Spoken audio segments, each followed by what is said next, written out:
Hey, hi guys, my name is Narasimma. I'm from Krishnagiri district from Tamil Nadu state and I completed my graduation in BA Computer Science. And my passport year is 2022. After passporting my graduation, I start my career with the big sector. In this big sector, I have worked for a 1.5 years. And then I like to change my career in IT sector.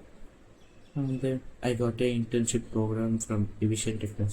In Evision Techno, I learned a lot of things like networking, Windows administration, virtualization, etc.